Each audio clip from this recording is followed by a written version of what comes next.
La marina s'estompait dans le lointain tandis que je larguais les amarres, laissant derrière moi bien plus qu'un simple ponton. À 62 ans, j'entamais un nouveau chapitre inattendu de ma vie. D'aucuns diraient que je fuyais, mais il ne restait plus rien dont je puisse m'échapper. Mes années de dévotion en tant qu'époux et père s'étaient brutalement achevées par l'infidélité de mon épouse. Notre nid désormais vide résonnait de cette trahison. Le doux balancement de mon voyager de 36 pieds apaisait mon esprit tourmenté tandis que je naviguais hors de la baie de Whitehall. Ce navire, mon fidèle compagnon depuis des années, m'emportait maintenant vers un avenir incertain. Les eaux familières de la Chesapeake s'étendaient devant moi, une constante dans ma vie depuis l'enfance. Les souvenirs affluaient, ceux où j'apprenais à mes enfants à naviguer, leurs petites mains agrippant la barre tandis que je les guidais. Maintenant, ils étaient à l'université, traçant leur propre route. Mon épouse Sheila n'avait jamais véritablement embrassé notre vie nautique, préférant utiliser nos sorties comme des occasions d'ostentation et de comparaison. La réalisation me frappa, notre mariage suivait des chemins divergents depuis des années. Tandis que j'ajustais les voiles, la mémoire musculaire prenait le relais. Des décennies d'excursions du samedi avec des amis avaient affiné mes compétences. Nous échappions à la routine quotidienne, nous concentrant uniquement sur le vent, les vagues et les balises de navigation. Ces bouées et ces pilotis étaient comme de vieux amis, me guidant en sécurité à travers les hauts-fonds perfides.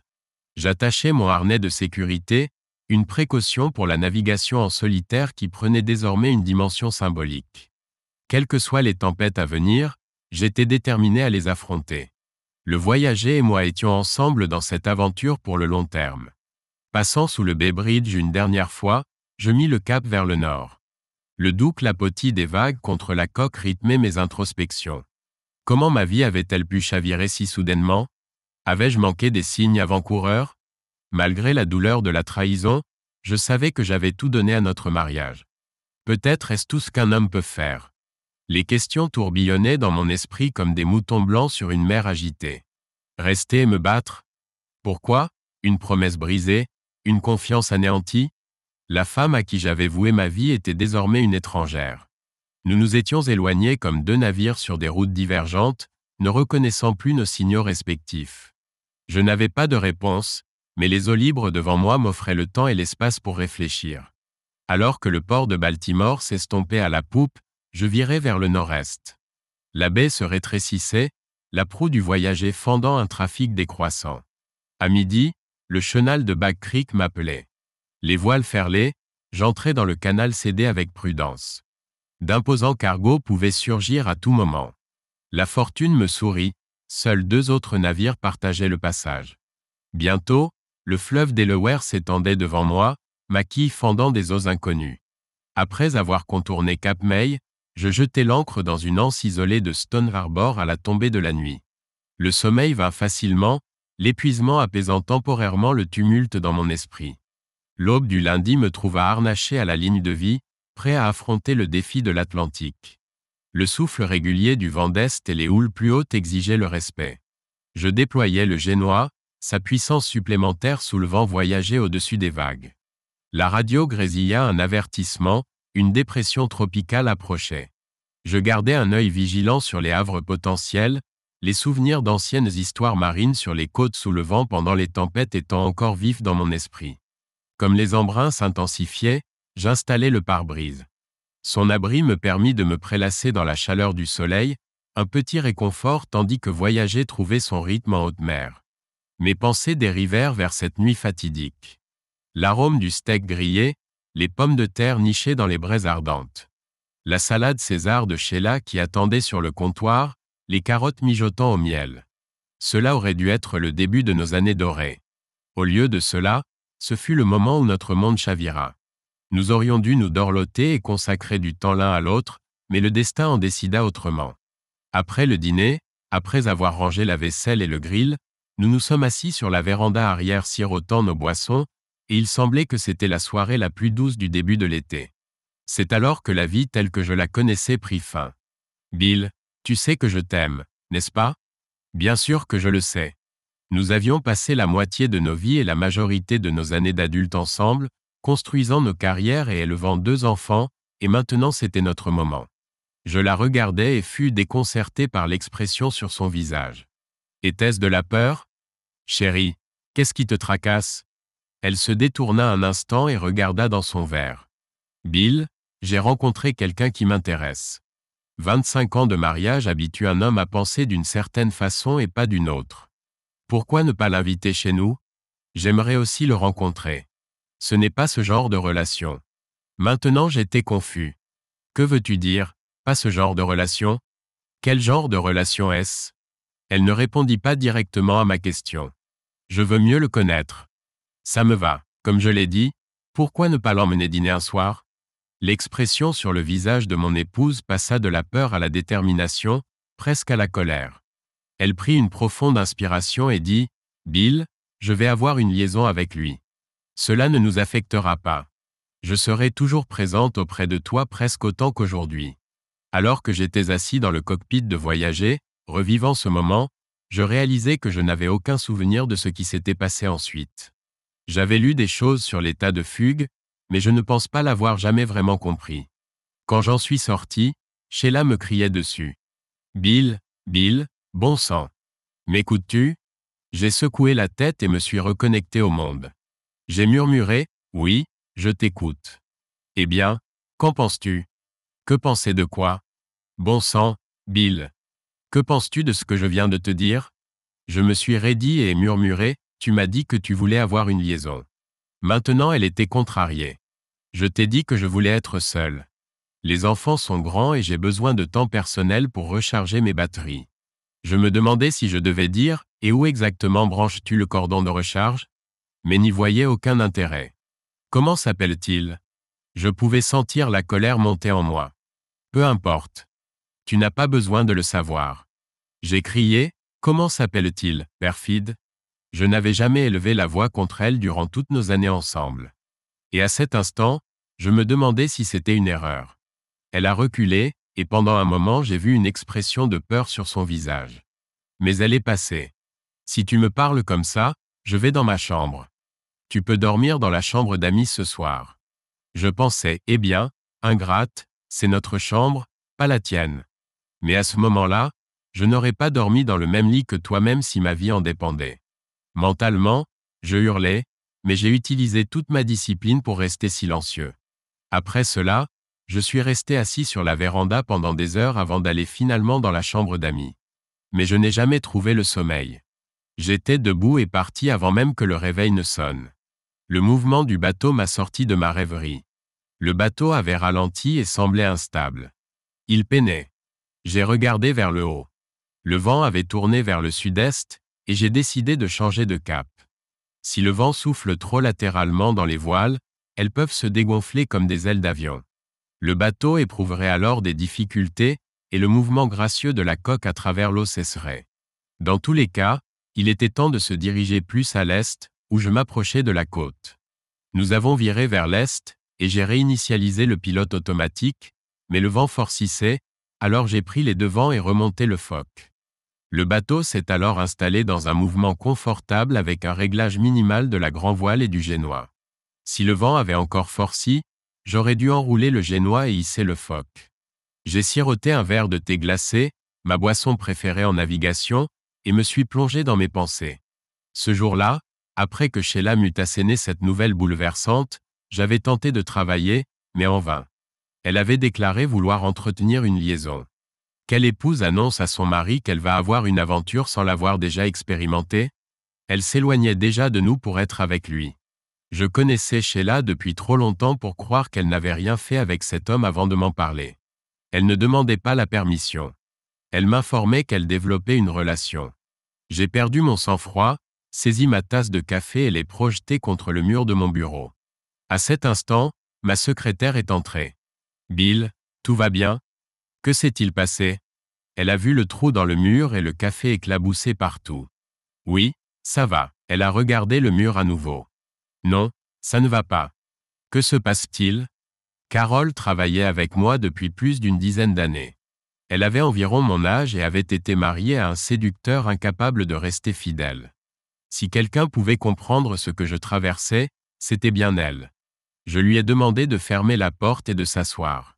Puis je lui ai tout expliqué. Carole était choquée, mais elle gardait davantage son sang-froid que moi. Bill, on dirait qu'elle a commencé la conversation sans la terminer. J'ai levé les yeux au ciel et commencé à parler, mais elle m'a interrompu. Bill, tu dois écouter l'histoire jusqu'au bout.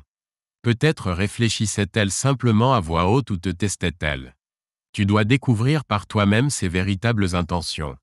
Elle n'avait pas tort, mais l'idée de devoir reprendre cette conversation me retournait l'estomac. Bill, ça va? Tu es tout pâle. J'ai pris une profonde inspiration pour calmer mon esprit puis mon estomac. Je crois que ça va. Je n'arrive simplement pas à croire qu'elle fasse ça. Carole a réfléchi un moment. C'était l'assistante parfaite. Certains aspects de mon travail m'étaient réservés, mais tant de choses que je faisais mal, Carole les anticipait toujours de 3 pas quand j'en avais besoin. Tu dois rassembler tes pensées et te préparer. Fais une liste des intentions possibles de Sheila. Classe-les de la moins à la plus offensante. Puis pour chaque possibilité, décide comment tu veux procéder. Tu pourras toujours changer d'avis, mais cela t'aidera à voir plus clair dans tes options. Parfois, je pensais que Carole avait manqué sa vocation. Elle aurait pu être une excellente thérapeute sans jugement. J'ai acquiescé et elle s'est brièvement excusée, puis est revenue avec une tasse de café fraîche. Essaie de ne pas abandonner celle-là. Elle a souri, et son sourire était contagieux. Pour la première fois, j'ai senti que quelqu'un était de mon côté. J'ai passé le reste de la journée à travailler sur ma liste. Carole a dû distraire tous ceux qui essayaient de me voir car il est rare que personne ne vienne me demander des instructions. J'écrivais, je rayais, puis je recommençais. Finalement, j'ai décidé de mettre de l'ordre, j'ai ouvert un tableur sur mon ordinateur et j'ai commencé à établir ma liste. Tandis que je réfléchissais, tapant, organisant, éditant, réarrangeant, j'explorais mes options. D'une certaine manière, le clavier apaisait mon esprit et les émotions qui m'avaient submergé s'estompaient. Mon esprit rationnel reprenait le contrôle. Plus je réfléchissais et plus je tapais, plus mes pensées devenaient claires. J'avais des options. Je ne deviendrais pas un mari trompé. Si elle pensait que notre vie intime appartenait au passé, alors je pourrais la reléguer au passé plus complètement qu'elle ne l'imaginait. Le moment était venu et il n'y avait plus de report possible. Carole est restée tard au cas où j'aurais besoin d'elle, et alors que je partais, elle m'a dit « Bill, quand vous rentrerez chez vous, activez l'application d'enregistrement sur votre téléphone et enregistrez cette conversation. Vous voudrez peut-être la réécouter plus tard. » Comme je l'ai dit, elle avait toujours 3 longueurs d'avance quand j'avais besoin d'elle. J'ai laissé le travail au bureau pour la première fois depuis que je ne sais quand j'ai pris la route. Tout ce que j'avais, c'était ma liste et la certitude que je ne serais pas une victime dans cette histoire. Sheila avait manifestement déjà pris sa décision, mais j'avais aussi mes options. En arrivant devant la maison, j'ai pris une profonde inspiration. Mes pensées étaient organisées et maintenant je devais maîtriser mes émotions. J'allais aborder cela comme n'importe quel autre problème au travail. Je serais rationnel, calme et réfléchi, et une fois que j'aurai toutes les informations, je prendrai une décision. Cela a duré environ 15 minutes, sinon plus. Elle m'attendait dans le salon. Je suis entré, me suis enfoncé dans le fauteuil avec mes notes, et j'ai attendu. « As-tu fini ta petite crise ? » Maudite soit-elle, ai-je pensé. Pouvons-nous parler de cela rationnellement sans que tu cries et menaces ? Très calmement, ou aussi calmement que je le pouvais, j'ai dit d'une voix monocorde, « Je ne t'ai jamais menacé de ma vie. J'apprécierais que tu reconnaisses ce fait avant que nous commencions. » Elle semblait déstabilisée et a changé de tactique. « Bill, tu sais que je t'aime.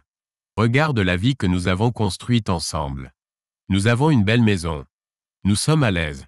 Les enfants sont grands et à l'université, et tu dois admettre que j'ai été une bonne épouse pour toi. Il est temps. J'ai besoin de liberté pour explorer de nouveaux horizons. » De nouveaux horizons ? Tu veux dire de nouveaux divertissements pour Sheila, pensais-je. Mon esprit hurlait, mais je gardais le silence. C'était à ce moment-là que je devais savoir ce qu'elle allait faire. Elle semblait légèrement blessée que je ne sois pas d'accord avec elle.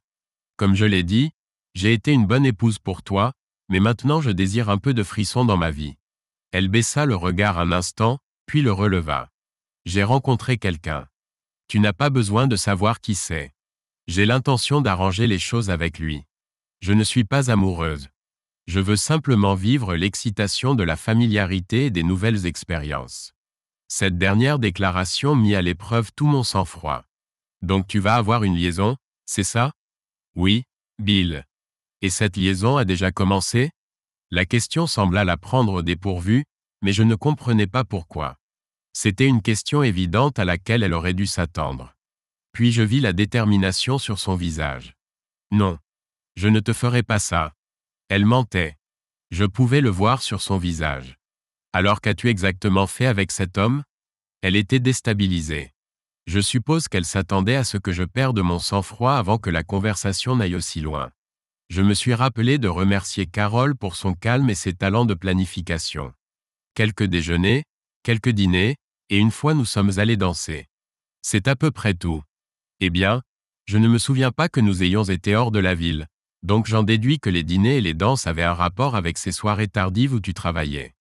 Elle eut la décence de rougir, mais ne dit rien. Donc tu me mens déjà. C'est juste une question de degré. Cela sembla l'irriter, mais elle ne dit toujours rien. Je pouvais voir le défi monter sur son visage. Alors comment vois-tu exactement les choses? Elle sembla se ressaisir et poursuivit avec ce que je pensais être un texte préparé. Eh bien, nous avons pensé que cela continuerait comme avant. Nous?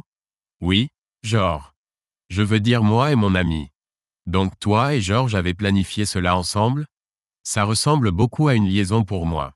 Elle commençait à s'énerver, et pour la première fois de ma vie d'adulte, je m'en fichais.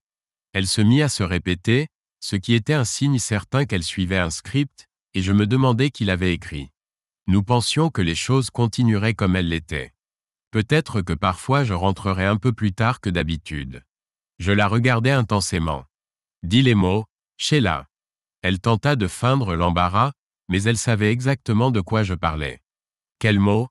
Tu rentreras probablement un peu plus tard que d'habitude parce que tu seras chez lui et que tu voudras prendre ton temps pour profiter de sa compagnie. Au moins, elle eut la décence de rougir à nouveau. Je suppose. D'accord. J'ai compris. Quoi d'autre? Une fois de plus, elle ne s'attendait pas à ce que j'avance si rapidement dans son scénario. Écoute, je pense que nous aimerions nous évader pour un week-end de temps en temps. Ce ne sera pas très fréquent, et nous n'irons pas quelque part où l'on pourrait nous reconnaître. Personne que nous connaissons ne te dérangera. Je songeais aux plans les mieux orchestrés et ris de ma propre plaisanterie. Qu'est-ce qui te fait rire? Je secouai la tête. Rien. Essaies-tu encore de me convaincre que tu n'as pas encore partagé de moments intimes avec ce George? Elle ne répondit rien, mais au moins elle ne répéta pas son mensonge. J'ai passé en revue la liste que Carole m'avait fait préparer. Elle désire une liaison. Bingo. Elle est sortie avec lui dans mon dos. Vérifié. Elle m'a menti. Vérifié. Elle partage déjà son intimité avec cet homme. Largement vérifié. Et elle veut commencer à partir en week-end avec lui. J'étais arrivé au bas de la liste. La seule option qui me restait était le divorce. Partie terminée. Laisse-moi te faire un petit cadeau, Sheila. Je veux que tu fasses ta valise et que tu ailles chez lui ce soir. Passe quelques jours avec lui, et nous pourrons reparler quand nous nous serons tous les deux calmés. Mais je veux rester ici et arranger les choses avec toi, Bill. Je suis toujours ta femme et le serai toujours. Je la regardais en imaginant mes mains autour de sa gorge alors que j'en extirpais la vie. Non. Tu vas partir ce soir et passer quelques jours avec ton amant. Si tu ne pars pas, je ne sais pas ce que je vais faire. La peur dans ses yeux était maintenant palpable. Je suppose qu'elle réalisait enfin la colère qui bouillonnait en moi. Je la regardais, et je sais que mes yeux se rétrécirent. D'une voix monotone, utilisant les derniers vestiges de ma maîtrise de soi, je dis, quand on prive un homme de sa dignité, on lui enlève le contrôle de ses émotions. Tu ne devrais pas être ici ce soir, Sheila. Tu n'es pas en sécurité. Je n'eus pas besoin de le lui dire 2 fois. Elle alla dans sa chambre, et 10 minutes plus tard, elle quitta la maison avec une petite valise. J'étais en pleine forme et restai simplement assis dans mon fauteuil jusqu'au coucher du soleil. Le bateau ralentit et les voiles commencèrent à battre. Ce mouvement me tira de ma rêverie. Le vent s'était retiré vers l'est. Le foc était encore ferlé à bâbord, et la grand-voile se tendait. Les voiles sont un moyen de propulsion, et quand elles partent en arrière, c'est comme dévier de sa route. Le bateau ralentit, et le pilote automatique perd le contrôle. Une fois que le bateau cesse de répondre aux actions du barreur, Les voiles arrière font dévier l'embarcation de sa trajectoire, et le marin n'a d'autre choix que de dériver jusqu'à ce que le timonier reprenne le contrôle du cap. Lorsque le bateau requiert notre attention, la rêverie n'est plus permise. J'ai donc vidé mon dernier verre à bord, l'ai déposé sur le plancher du cockpit et relâché les écoutes de la voile avant. J'ai réagi à temps et disposais encore d'assez de gouvernail pour changer de cap, alors j'ai viré vers le nord-est pour établir une nouvelle route. Je me suis éloigné suffisamment de la côte, et ce nouveau cap m'a remis sur la bonne voie, bien que je fusse plus à l'est et hors de danger de la rive sous le vent. J'ai hissé la grand-voile, puis le génois, jusqu'à ce que le bateau retrouve son rythme confortable sur le nouveau cap, et je suis descendu dans la cabine pour me verser un nouveau verre de thé glacé. Un instant, je me suis demandé si l'orage s'était déplacé vers l'intérieur des terres, comme c'est souvent le cas dans les États du centre Atlantique. Peu importe. En mer, on compose avec la réalité qui nous fait face et on se prépare à ce qui nous attend. Il y avait du travail à accomplir en mer, mais ce n'était rien comparé aux tourments des dernières semaines à terre, et j'ai souri intérieurement en repensant au désordre dans lequel je me trouvais le lendemain du départ de Sheila. J'ai alors adressé une brève prière de remerciement à mon père qui m'avait appris il y a longtemps à ne jamais consommer d'alcool lorsque le bateau est en mouvement. On peut s'attacher au mât et s'enivrer jusqu'à l'inconscience quand on est à l'ancre, mais en navigation, on reste sobre. J'ai porté mon verre jusqu'au plancher du cockpit et me suis installé confortablement.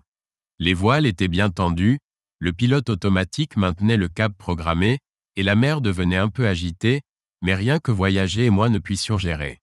Pendant un moment, mes pensées se sont libérées de la douleur et des sentiments d'infériorité avec lesquels je vivais depuis quelques semaines. En observant les voiles, j'ai posé ma main sur la grand-voile pour sentir la puissance que voyager avait maîtrisée et j'ai pensé. Il y a de la force là-dedans. Il y a de la grâce et de la beauté. Les voiles propulsent mon bateau vers l'avant. Il n'y a ni hésitation, ni incertitude. Il n'y a que le mouvement vers l'avant, vers un avenir que je forge moi-même. Il n'y avait aucun autre bateau aux alentours, et me sentant confiant dans ma décision de partir, j'ai laissé mes pensées dériver vers les semaines écoulées. Ce matin-là, après notre seconde altercation, je me suis réveillé après l'aube. J'étais bouleversé. Était-ce vraiment la fin ? Je me sentais désorienté et confus. Alors que le brouillard dans mon esprit commençait à se dissiper et que les événements de la veille me revenaient en mémoire tel un raz de marée, une migraine lancinante envahit mon cerveau. Je me sentais comme si j'avais été dépouillé, étant à la fois la victime et l'agresseur. Juste à temps, je basculais mes jambes par-dessus le bord du lit et me hissais en position assise. Je me traînais jusqu'à la salle de bain et m'observais longuement dans le miroir. La vision n'était guère plaisante. Je n'étais pas familier avec ce genre d'excès et pouvais compter sur les doigts d'une main le nombre de lendemains difficiles que j'avais connus dans ma vie. Je préfère ne pas décrire l'état de la salle de bain, espérant avoir tout laissé là plutôt que de l'avoir dispersé sur les tapis et le sol de la maison. J'entendis le téléphone sonner et sursauter violemment. « Tais-toi. » Oui, ça marcherait.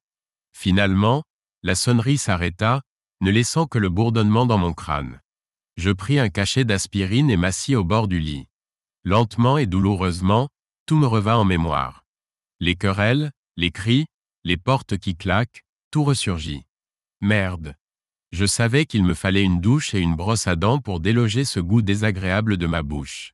Chancelant, je retournai à la salle de bain et commençai à faire un brin de toilette, fonctionnant encore en pilote automatique.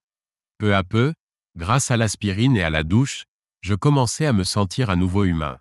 Tandis que je rassemblais mes vêtements de la veille, les jetais dans le panier à linge, m'habillais et descendais péniblement les escaliers vers la cuisine, mes pensées devinrent enfin plus claires. J'avais besoin de café. J'avais faim, mais l'idée de brouiller me retournait l'estomac, alors je pris 2 viennoiseries insipides de la boîte et les mis dans le grille-pain. 20 minutes plus tard, je me sentais enfin capable de reprendre le contrôle de ma vie brisée. Le téléphone sonna à nouveau, c'était la sœur de Sheila, Birdie. Quel genre de personne nomme encore son enfant Béatrice de nos jours ? Birdie et Sheila. Leurs parents devraient être condamnés pour maltraitance infantile. Je décrochai le téléphone et dis « Quoi ?» L'éclat ne m'apporta rien. « De quel droit mets-tu ma sœur à la porte de sa propre maison ? Pour qui te prends-tu » Elle continua ainsi pendant un moment. Je mis le haut-parleur pour ne pas avoir à tenir le combiné contre mon oreille et la laisser continuer jusqu'à ce qu'elle soit à bout de souffle. Quand elle eut enfin terminé, je demandai « Tu as fini ?» Elle n'avait pas fini, et ma question déclencha une nouvelle salve de jurons. Ne voulant plus rien entendre, je raccrochai. Le téléphone sonna de nouveau, et je le laissai sonner. 10 minutes plus tard, quand il retentit à nouveau, je décrochai en disant « Quoi ? Eh bien, ça n'a pas marché la première fois. Ça n'a pas marché la deuxième fois non plus. Quelle est cette manie de me raccrocher au nez ? Qui crois-tu donc être ?» Je raccrochai de nouveau. 2 minutes plus tard, le téléphone sonna et une birdie bien plus humble dit « D'accord. » Je me suis calmé. « Puis-je savoir pourquoi tu penses pouvoir mettre ta femme à la porte ?» Je dis simplement « Passe-moi Johnny. » Quoi ? Je dis « Va chercher ton mari. » Je vais tout lui expliquer.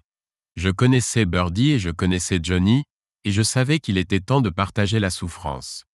Johnny prit le téléphone. « Billy, que diable se passe-t-il » Il m'appelait toujours Billy et était le seul à le faire. J'appréciais Johnny. Nous pouvions être des hommes ensemble quand il le fallait et des enfants quand nous le voulions. Johnny était un homme d'honneur. « Johnny, j'ai quelque chose à te dire et tu dois y réfléchir. Sheila m'a lâché une bombe hier soir. Elle m'a annoncé qu'elle entretenait une liaison et qu'elle compte la poursuivre. Elle s'amuse déjà avec ce type et souhaite passer plus de soirées et quelques week-ends avec lui. De plus, elle veut que je l'accepte. » Un silence s'installa à l'autre bout du fil pendant que Johnny digérait mes paroles. « Billy, ça n'a aucun sens. Tu veux l'entendre de sa propre bouche ?» J'ai enregistré la conversation. Johnny dut hésiter car il mit un moment à me répondre. « Peut-être que je vais passer et on pourra en parler. » Je lui dis de prendre de la bière en chemin et que je n'avais plus de bourbon. Il arriva 30 minutes plus tard.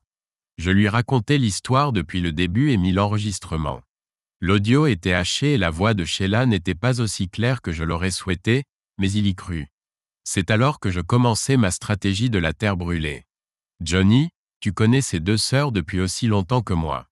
Peut-on dire qu'elles ont des secrets l'une pour l'autre ? Jamais. Alors comment penses-tu que Birdie sait que Sheila avait une liaison ? » Il se redressa et sembla fixer le vide pendant un moment. Puis il se tourna vers moi et cette fois, je vis dans ses yeux une colère qui me donna de l'espoir. « Tu as entendu comme elle m'a harcelé à propos du fait que j'ai mis Sheila à la porte ? Tu crois qu'elle ne savait pas pourquoi ? » Il avait tout compris. Je connaissais l'homme. Alors quand il dit « Je déteste vraiment les infidèles », je sus que j'avais fait mouche. Birdie n'allait plus m'importuner. Elle avait ses propres problèmes. J'ai détourné mon esprit de mes pensées pour regarder le toit, puis je me suis déplacé vers le côté bas du bateau pour mieux observer le phoque. Le vent s'était calmé et les voiles tiraient bien, alors je me suis adossé au plancher du cockpit et j'ai commencé à me remémorer les jours précédant la fin de mon mariage. Malheureusement, la dispute qui avait eu lieu ce soir-là chez Johnny s'était soldée par l'expulsion de Sheila de la deuxième maison en autant de jours. Lorsqu'on frappa à la porte et que je l'ouvris, Sheila se tenait là, demandant si elle pouvait rentrer. J'ai fait un calcul mental et j'ai décidé que je maîtrisais ma colère à ce moment-là. De plus, mon choix était fait. Tu peux rester sous 2 conditions. Elle acquiesça, mais son visage ne montrait aucun signe de remords. Premièrement, dois-tu me dire si tu as déjà reçu ton amant dans cette maison ? Elle répondit rapidement. Non, je ne ferai jamais ça avec toi. Mais tu l'aurais fait ailleurs, n'est-ce pas ? À cela, elle n'eut aucune réponse. J'avais anticipé cela et me préparais déjà au célibat, alors j'ai dit. Deuxièmement, j'ai emménagé dans la chambre d'amis. Tu peux garder notre chambre jusqu'à ce que le divorce soit prononcé. Mais, commença-t-elle, je ne veux rien entendre de toi. Tu peux dormir ici, mais n'ose pas amener cet individu dans ma maison. Tu me comprends ? Elle commença à se montrer défiante, mais acquiesça et partit dans sa chambre. Je ne l'ai plus revue pour le reste de la soirée. Assis seul dans le salon, j'ai décidé de profiter de son isolement volontaire pour continuer à travailler sur la liste. Suivant la leçon de Carole, je me suis mis en mode travail, j'ai saisi mon ordinateur portable et j'ai commencé une nouvelle liste. Elle incluait les comptes bancaires, les investissements, les comptes de retraite, la maison, les voitures, les frais de scolarité universitaire, et ainsi de suite. La vie d'une personne peut devenir complexe après 50 ans. J'en savais assez sur le divorce pour savoir que si je n'étais pas prudent, je perdrais la moitié de tout, voire plus. Sheila travaillait, mais elle ne gagnait pas autant que moi. La maison était presque entièrement payée et nous avions établi des fonds pour les études des 2 enfants, donc j'estimais que leur éducation universitaire était assurée. Ma retraite, en revanche, serait en péril. J'ai pris des dispositions pour vendre la maison, mais je n'allais plus y vivre. Il est vite devenu évident qu'il n'y avait qu'un nombre limité de choses que je pouvais faire légalement. Toute tentative de dissimuler de l'argent était vouée à l'échec. La courte liste des choses que je pouvais faire se résumait à 4 points. Je pouvais diviser nos économies communes, mettre une partie de nos biens en garde-meuble dans l'espoir de les préserver, quitter la ville et demander le divorce. Finalement, j'ai abandonné toute idée de vengeance et décidé de me contenter de la liberté et d'un partage équitable. Au matin, j'ai divisé les comptes bancaires et annulé les cartes de crédit communes. Cela m'a donné les fonds nécessaires pour prendre un nouveau départ. Puis j'ai fait suspendre son téléphone portable. Cela aurait dû attirer son attention. Les comptes d'investissement étaient à nos 2 noms et je ne pouvais rien faire sans son accord. Les avocats s'en occuperaient. L'avantage de ne pas pouvoir séparer ces comptes était qu'elle ne pouvait rien faire non plus. Cela signifiait aussi qu'ils étaient en sécurité. Ils seraient traités lors du divorce. J'ai ensuite loué 2 entrepôts plein-pied en ville. Ce soir-là, j'étais surpris de pouvoir cocher des éléments de ma liste. N'ayant plus rien d'autre à faire, je me suis mis à réfléchir à ma nouvelle vie. Ce qui me tira de mes réflexions fut l'intensification du trafic commercial en provenance de New York vers le sud.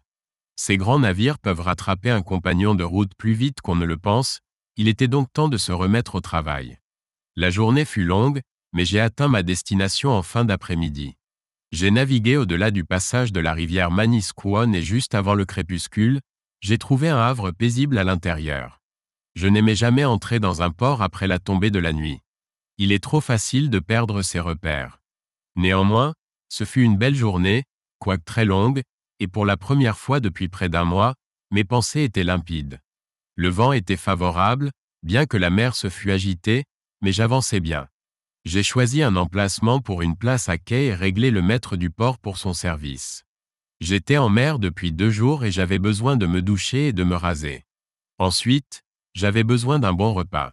La navigation éclaircit l'esprit et la mer peut être primitive. Ensemble, ils font réfléchir aux choses essentielles comme la nourriture, la boisson, une douche chaude et un endroit confortable pour dormir. J'en avais un, alors je suis parti à la recherche des 3 autres. La marina disposait de douches pour les plaisanciers. Les bonnes marinas en proposent généralement. Rafraîchi, j'ai trouvé un établissement à quelques pâtés de maison de la marina qui servait du poisson frite avec une bonne IPA locale, ce qui m'a permis d'accomplir les 2 derniers points de ma liste pour ce soir. Je me sentais satisfait et fatigué en retournant à mon bateau. C'était une 2e très longue journée, et je me suis allongé dans ma couchette. Mes dernières pensées furent pour le lendemain. Je pressentais que la tempête me rattraperait et que je devrais rester au port jusqu'à ce qu'elle s'apaise. Rassuré d'être en sécurité, je m'endormis aussitôt. Jour 3. Mardi. Pluie et vent. Une dépression tropicale avait atteint les côtes du New Jersey. La pluie commença au milieu de la nuit et me tira de mon sommeil. J'avais baissé le taux quand j'avais amarré le bateau et pensais avoir fermé suffisamment d'écoutilles pour empêcher la pluie d'entrer tout en laissant passer l'air. Mais un bateau à quai ne peut pas pivoter librement dans le vent comme un bateau à l'ancre, alors si le vent vient de l'arrière, la pluie frappe l'écoutille de cabine. La pluie fouetta mon visage, m'arrachant à mon repos. Je fermai l'écoutille, verrouillai l'écoutille avant, vérifiai les amarres, et retournai dormir. Le matin arriva et il pleuvait toujours. C'était une de ces journées. J'avais fait de bons progrès, je pouvais donc me permettre de prendre mon temps. Quel choix avais-je de toute façon ? Je n'allais certainement pas prendre la mer par ce petit grain. Les amarres tenaient bon, voyager ne résistait pas, et je m'installai pour dormir encore un peu. J'en avais besoin. Quand je me réveillai enfin, je décidai de préparer mon premier petit déjeuner chaud de tout le voyage. Je commençai par faire bouillir de l'eau pour le café. Le boire me fit me sentir à nouveau humain. Puis je fis frire du bacon dans une poêle, hachai un petit jalapeno que j'ajoutai dans la poêle, préparai des œufs brouillés dans la graisse du bacon, disposai le tout sur 2 tortillas de farine avec une bonne poignée de cheddar râpé et un filet de salsa verde, que j'avais apporté précisément pour cette occasion. J'enroulai les 2 tortillas bien serrées, coupai chacune en 2, et m'installer pour savourer le son de la pluie et ce copieux petit déjeuner. Pour la première fois depuis des semaines, je me sentais vraiment serein. J'avais acheté voyager pour naviguer, pas pour y dormir.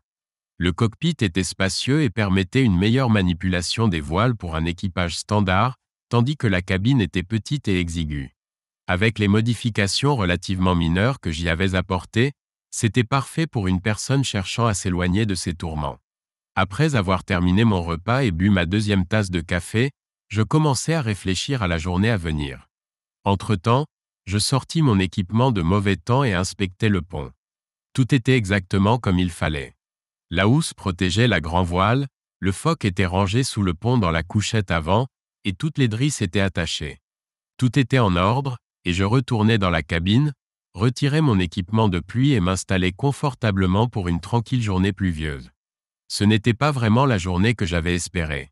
Je savais qu'en naviguant vers le nord, j'aurais amplement le temps de méditer sur Sheila et sa trahison, mais je savais aussi que les exigences du navire m'offriraient une distraction pour interrompre mes pensées.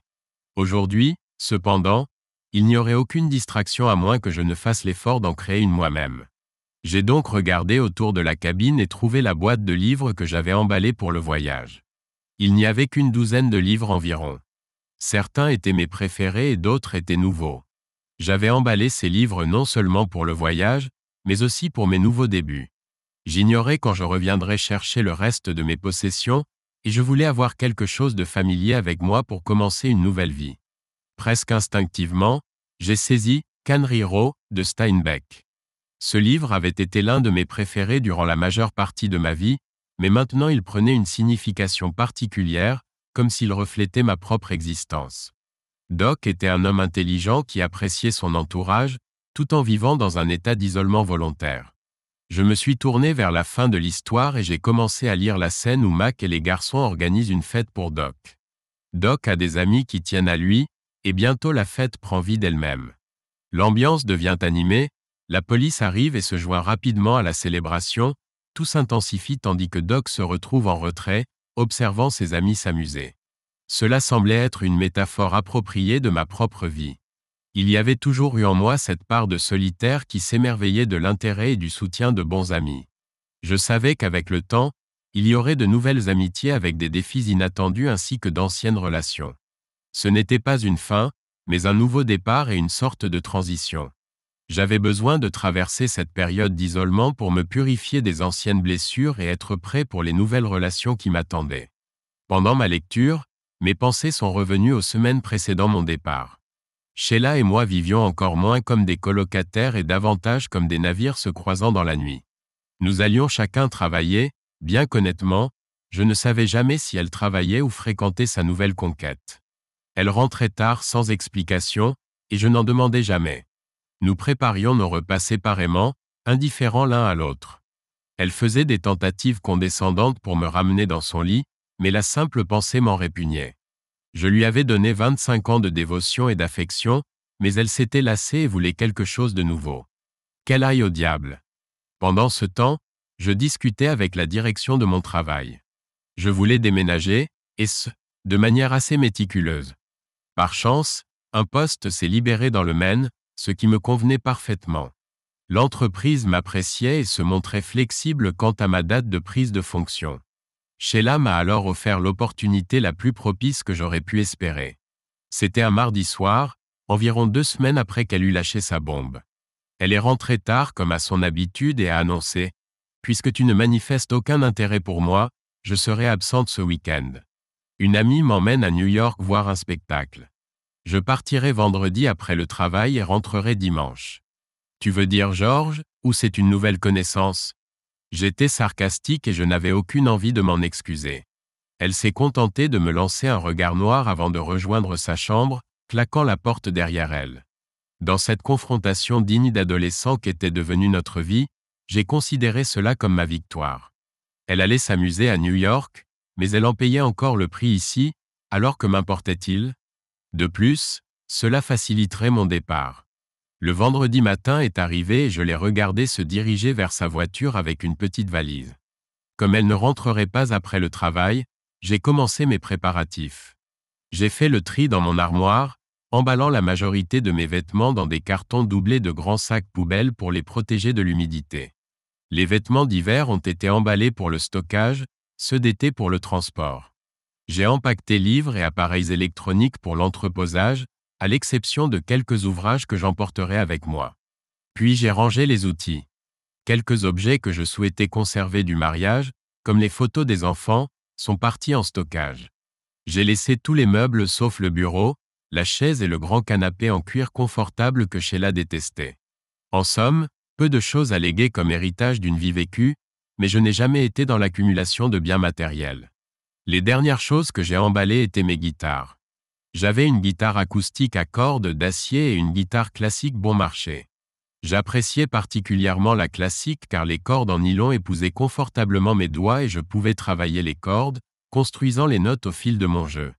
La guitare à cordes d'acier était un excellent instrument, mais la classique était très organique entre mes mains.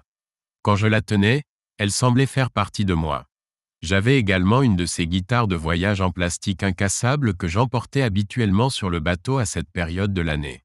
C'était toujours un moyen apaisant de passer la soirée à profiter de la fin du jour et observer le coucher du soleil. J'avais déjà loué 2 entrepôts d'un étage en ville et loué un petit camion pour y déménager mes affaires. Le samedi matin, quelques bons amis sont venus m'aider à charger le camion, et à l'heure du déjeuner, tout était transféré dans l'entrepôt. Ce n'est que plus tard que j'ai découvert que mes amis avaient pris quelques objets qu'ils pensaient pouvoir m'être utiles un jour et les avaient ajoutés à l'unité de stockage, le second compartiment que j'utilisais pour ma voiture. À partir de ce moment-là, je prenais un Uber ou demandais à un ami. Un homme a besoin de bons amis et je n'ai jamais eu besoin d'Uber. J'ai invité mes amis à déjeuner et nous avons discuté de mes projets. Tous ont juré de garder le secret, et pendant notre conversation, j'étais stupéfait par le mépris qu'ils éprouvaient pour Sheila. Il s'est avéré que mes meilleurs amis n'avaient jamais apprécié mon épouse, mais ils avaient eu la noblesse de ne jamais me le dire jusqu'à ce jour. Plus tard dans la soirée, alors que je me préparais pour la plus longue traversée solitaire de ma vie, j'ai médité sur la véritable valeur et la bienveillance des vrais amis. Alors, Bill, quels sont nos plans maintenant ? Demanda Craig. Je le connaissais depuis le plus longtemps, et à cet instant, l'idée de ne plus le revoir me causait plus de peine et de déception que la rupture avec Sheila. J'ai demandé à Craig de garder mes guitares, ne voulant pas les mettre dans un garage non climatisé à l'approche de l'été, et il a immédiatement accepté. Je savais qu'elle serait en sécurité avec lui, et tout aussi bien, je savais que je le reverrais. J'ai quelques affaires dans la maison, des vêtements et quelques livres que je vais emporter. Je pense que je vais acheter des provisions ce soir et m'installer sur le bateau. Demain matin, je mettrai les voiles et commencerai mon voyage. Tu vas toujours vers le nord ? On ne peut pas te convaincre de rester ? C'était Pete. Je réalisais maintenant qu'il prenait tour à tour la parole, intentionnellement ou non, pour me faire savoir qu'ils tenaient tous à moi. J'ai secoué la tête. Trop de douleurs et trop de souvenirs. J'ai déjà arrangé un transfert au travail et trouvé un appartement en ligne. Cela résoudra mes problèmes immédiats une fois que je serai là-bas. Et une fois que les choses se seront calmées là-bas, je reviendrai en avion chercher la voiture dans les entrepôts. Je devrais probablement louer un petit camion et remorquer la voiture, mais ce n'est pas grave. Et, qu'est-ce que tu vas faire avec Sheila ? Jack avait une expression qui ne pouvait être décrite que comme du dégoût. Je rencontrai un avocat la semaine où elle m'a lâché sa bombe. Les enfants sont grands et elle a un travail. Ça va me coûter cher, mais c'est comme ça. Tu sembles le prendre étonnamment bien. En fait, je quitte la ville avant de commettre l'irréparable avec cette femme. Cela provoqua un rire et je dus sourire. Ce n'était pas vraiment une plaisanterie, mais il était vrai que je voulais recommencer à zéro et mettre fin à la souffrance. Il ne restait qu'une grande question. Pete se pencha par-dessus la table, remonta ses lunettes sur son nez et me regarda intensément. Il était difficile de ne pas rire avant qu'il ne termine. Pete est un homme charmant et le moins dur que j'ai jamais connu. Que voulez-vous que nous fassions de George et comment souhaitez-vous que nous nous débarrassions du corps ? Et je crois qu'aucune autre parole sérieuse ne fut prononcée le reste de la journée. Alors que j'étais assis dans la cabine du voyager avec un livre non lu entre les mains, le soudain balancement du bateau me tira de ma rêverie. Il pleuvait légèrement et je passais la tête par l'écoutille. Ce n'était qu'un bateau de pêche au homard passant à proximité dont le bruit brisa la quiétude du matin.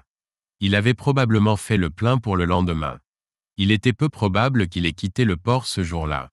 Je refermai l'écoutille et repris ma méditation. Le samedi après-midi, je fis mes adieux à la majorité de mes amis, promettant de leur envoyer mes coordonnées dès que je serais installé. Craig me conduisit récupérer mes dernières affaires à la maison. Il m'accompagna ensuite à l'épicerie avant de me déposer à la marina. Après avoir chargé les provisions, je l'invitai à prendre un verre avec moi. Ah oui, j'ai oublié de mentionner qu'en faisant mes bagages, j'avais vidé le meuble à spiritueux pour le déposer avec le reste de mes possessions. Il s'avère que ce meuble que j'avais fabriqué moi-même des années auparavant évoque de meilleurs souvenirs que la couche nuptiale où nos enfants furent conçus. J'ai passé des heures à méditer sur cela et d'autres choses similaires. C'est étrange comme il n'a fallu que 2 semaines à Sheila pour changer ma vision de tout mon univers. Craig et moi étions assis dans le cockpit du voyager, sirotant du bourbon et parlant des surprises et des détours que la vie nous réserve. Tu ne mérites pas ça, Bill, j'espère que tu le sais. Ce n'est pas de ta faute. Tu as été trahi et on t'a fait une demande inacceptable. Tu n'aurais rien pu faire de plus. J'acquiesçai et dans mon cœur je réalisais que Craig avait raison. Je n'étais pas fait pour une vie d'homme trompé. Tu sais, après la Chesapeake, je pense que le Maine est l'endroit le plus intéressant où je pourrais m'installer. Il y a beaucoup de forêts et de terres agricoles, et les villes sont petites. La navigation est bonne, il y a plein d'îles à explorer et des ports tout le long de la côte. Je pense que ça me plairait là-bas. Craig me regarda sérieusement et dit, « N'oublie pas que si tu t'échoues, ce ne sera pas sur un banc de sable. Il y a des rochers partout et si tu n'es pas prudent, ils arracheront la quille de ton bateau. » Cette pensée me traversa l'esprit. Mais je ne pouvais pas le laisser partir sur une note si grave. Il n'y a vraiment qu'une chose qui me préoccupe. Quoi donc? Est-ce acceptable de mettre du Old Bay sur un homard? C'était une plaisanterie légère, mais nous étions tous nés et élevés dans le Maryland et savions que les problèmes pouvaient surgir des endroits les plus inattendus. Plus précisément, je cherchais n'importe quelle raison de rire, ne serait-ce qu'un instant. C'était mes dernières heures de vie dans le Maryland et je savais que rien ne serait plus jamais pareil. Le Old Bay peut être ajouté à tout, dit Craig. Sur ces mots, nous levâmes nos verres et terminâmes nos dernières gorgées dans un silence relatif. Comme le soleil se couchait déjà, Craig se leva et dit, « Tu sais, je devrais rentrer. Tu vas t'en sortir ?» Je réfléchis un moment et acquiesçai. J'ai beaucoup à traverser, mais maintenant que j'ai choisi de partir, je sens que je vais enfin aller bien. Je regardais mon ami et demandai, « On se retrouve toujours à Boston ?» « Oui, bien sûr. » Il m'étreignit et quitta le bateau. Alors qu'il s'engageait sur le ponton, il s'arrêta et se retourna. « Tu sais, aucun d'entre nous ne lui dira où tu es. Ni tes amis, ni nos épouses, personne. Que tu le lui dises ou non, elle ne l'apprendra pas de nous. » J'acquiesçai en remerciement. J'avais déjà décidé que je n'allais pas me cacher. Je la quitte simplement. Il regarda autour de lui plusieurs fois en marchant vers sa voiture. Debout à le regarder s'éloigner, je savais que je laissais de bons amis derrière moi, mais je savais aussi qu'ils resteraient dans ma vie pour les années à venir. Je me demandais brièvement si Sheila pouvait en dire autant. Resté seul, je terminais le rangement de mon équipement. Je trouvais des endroits secs pour les quelques livres et cartons de vêtements que j'avais apportés. Pour la nourriture, les choses sont à la fois plus complexes et plus délicates. La glace tient quelques jours en mer si on n'ouvre pas la glacière, mais très peu de jours seulement. Les steaks ne se conservent pas plus longtemps que la glace, et les légumes frais durent à peu près autant. Je savais que les premiers jours seraient longs et que je n'aurais pas le temps de préparer un vrai repas, alors j'ai acheté des conserves de viande et de légumes. Ce n'est pas très raffiné, mais ça fait avancer le navire. Les épices séchées peuvent être conservées un moment, mais l'humidité est élevée en mer. La meilleure façon d'assaisonner un plat est d'utiliser des piments en conserve, du pesto au basilic et aux tomates, et des pots de salsa rouge et verte. Les œufs peuvent être conservés tant qu'ils ne sont pas cassés. Les pâtes semblent être une bonne option, mais l'eau bout lentement, et les pâtes nécessitent trop d'eau. Le pain et les crackers seront conservés dans des sacs plastiques hermétiques. Après le départ de Craig et le rangement de mes provisions, je suis allé me coucher. J'avais déjà informé la marina de mon départ, et il n'y avait plus rien à faire ce soir-là. Le lendemain, je devais me lever tôt pour partir, alors j'ai décidé de dormir pendant que j'en avais l'occasion. Allongé sur la couchette, j'ai essayé de trouver le sommeil, mais celui-ci tardait à venir. Mon esprit était un enchevêtrement de colère et de douleur, mêlé d'appréhension quant à la vie qui m'attendait. J'étais tourmenté par des doutes et une détermination contradictoire, mais j'ai finalement réalisé que c'était la seule voie possible. Le bruit de l'eau contre la coque du navire était apaisant jusqu'à ce que le sommeil finisse par me gagner. Détaché de mes pensées, j'ai regardé autour de mes quartiers exigus et je me suis senti étrangement chez moi. J'avais de la nourriture, des vêtements, de quoi occuper mes pensées, et un endroit chaud et sec pour dormir. Cela ne semblait pas grand-chose, mais c'était tout ce dont j'avais besoin ce jour-là. J'ai décidé de mettre le livre de côté et de m'allonger sur ma couchette pour dormir quelques minutes. J'étais encore épuisé par les 2 premiers jours et tous les préparatifs avant mon départ. Je me suis réveillé vers 14 heures et me suis préparé une assiette de fromage et de crackers. Avec un verre de thé chaud et un peu de miel, c'était le déjeuner tardif parfait. Un rapide coup d'œil aux alentours m'a montré que tout allait bien sur Voyager, alors je me suis installé avec ma guitare et mes collations et j'ai joué toute la soirée. J'ai passé beaucoup de temps ce jour-là à réfléchir au passé. Quand la nuit est tombée, j'ai mangé un bol de céréales pour dîner et je me suis couché tôt. Demain allait être une longue journée. Jour 4. Mercredi. J'avais un autre long voyage devant moi, et la côte du Nord Jersey est réputée pour avoir trop peu de havres sûrs. Je suis parti avant l'aube avec mon Dodger installé et mon harnais attaché, passant la dernière partie de Manasquan pour sortir dans l'Atlantique alors que le soleil s'était déjà levé au-dessus de l'horizon. Le vent était modéré, mais il y en avait beaucoup, et il restait une houle de la tempête de la veille. Le vent allait se renforcer au fil de la journée, alors j'ai déployé la voile et mis le cap au nord-est. C'était la traversée la plus dangereuse de tout le voyage. Je devais traverser les principales voies maritimes menant à New York City, et je devais faire attention aux grands navires.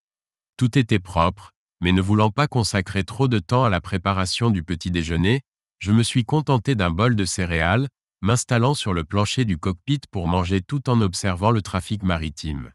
Jour et nuit, sans interruption, d'imposants navires sillonnaient cette partie de la côte.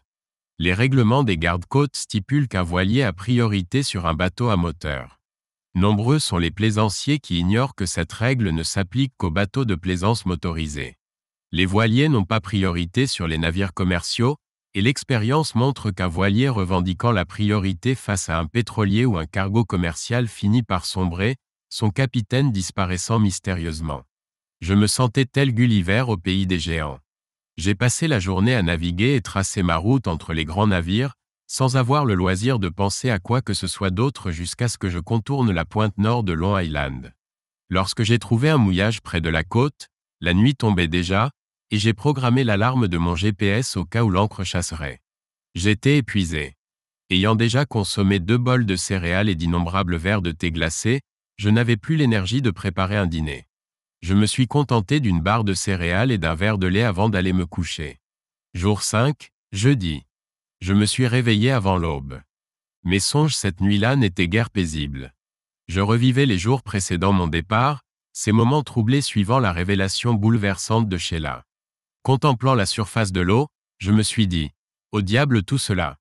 Ayant quelques miles à parcourir ce jour-là, je me suis habillé et ai mis l'eau à chauffer pour le café. La journée s'annonçait prometteuse. J'espérais un vent vigoureux qui me permettrait de maintenir une bonne allure et de quitter rapidement les chenaux de navigation. Bien que je dusse encore croiser quelques grands navires, particulièrement jusqu'à la traversée du Block Island Sound, j'espérais une journée sans complications, ou du moins aussi simple qu'une journée de navigation puisse l'être. La cabine était plus fraîche ce matin-là que la veille, et je savourais mon délicieux café. Il réchauffa d'abord mes mains avant de réchauffer mon cœur, puis je me préparai un bol de céréales. Je semblais consommer beaucoup de céréales froides durant ce voyage, bien plus qu'à l'accoutumée, mais cela m'apportait du réconfort et me rassasiait. J'étais parti depuis 4 jours, 5 en comptant le chargement du camion, et durant tout ce temps, mon téléphone était resté éteint. En haute mer, la couverture cellulaire est quasi inexistante, mais même au mouillage le soir, je n'envisageais même pas de l'allumer. La dernière chose dont je voulais m'occuper était de voir Sheila me confronter. Ce matin, mes pensées se sont détournées de Sheila vers les enfants, et je me demandais s'ils savaient que je partais. Je ne leur avais pas dit que je m'en allais. Au lieu de cela, j'avais prévu de les contacter dès mon arrivée à Portland, mais si Sheila les approchait et découvrait que le bateau avait disparu, elle risquait de les inquiéter inutilement. De plus, sa remarque concernant notre petite altercation me rongeait toujours les entrailles, et j'avais épuisé ma capacité à tout endurer. Fin de la première partie. Si cette histoire vous plaît, merci de nous soutenir en appuyant sur le bouton « J'aime » et de partager vos impressions dans les commentaires. Merci.